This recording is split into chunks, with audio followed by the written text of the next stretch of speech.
Hello, hello. Welcome back. Dr. Clif, your movement recovery specialist.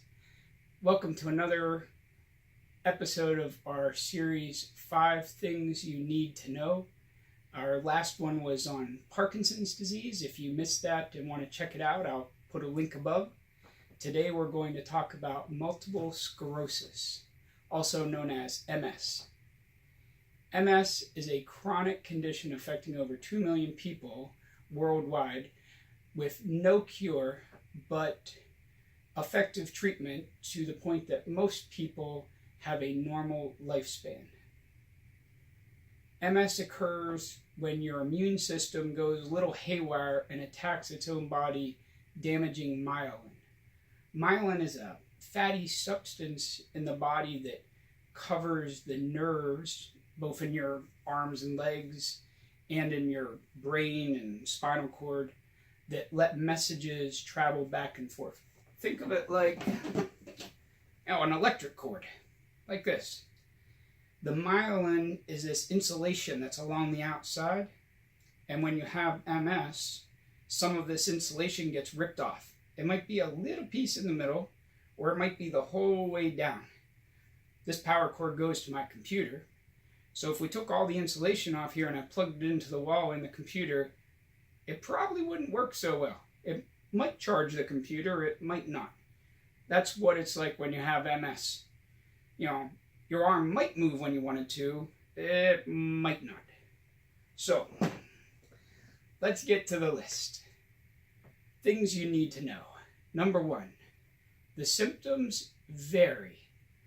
There's a long list of possible symptoms. Any type of normal symptom we would see in physical therapy that we call a neurological symptom can be included. So numbness, weakness, tingling, vision problems, balance difficulty, just to name a few. Also, the same symptom can come and go frequently. Number 2, MS involves relapses and remissions. A relapse is when an old or maybe a brand new symptom just shows up. And then a remission is when the symptoms decrease or even go away completely.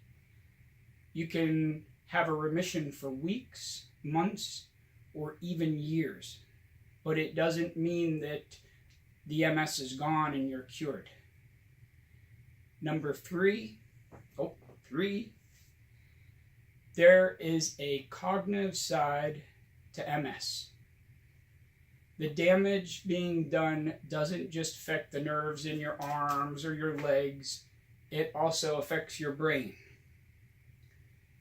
So, memory lapses, problem-solving difficulties, and even concentrating can be a problem. Number 4, it helps to stay cool. A little difficult to do here in South Florida. This is why the largest concentration in the United States of MS patients is in Minnesota. Also because the Mayo Clinic is there and does a lot of research on MS. But it's best to try to avoid getting hot, whether it's from strenuous exercise or sitting in a hot tub, because it can exacerbate your symptoms. But more and more data shows it will not cause your MS to progress any more rapidly. Number 5, vitamin D can act as a protector against developing MS. Or if you already have it, it can help to slow the progression and maybe even decrease the number of relapses you have. Why? We're not completely sure, but that's the case. Good sources of vitamin D include sunlight, but we just said getting too hot might be a problem, so going to the beach when it's 90 degrees, probably not a good plan. You can also get it through diet though. Fatty fish, eggs, and most milk that's, vitamin D fortified are good sources. And, our bonus number 6, there's growing evidence that exercise can help both with the mental and the physical aspects, and that living a sedentary lifestyle can actually exacerbate your symptoms. I hope you enjoyed this video. This has been 6 things you need to know about multiple sclerosis. If you liked the video, don't forget to give us a thumbs up and share it with a friend or two. If you like this kind of series, don't forget to subscribe.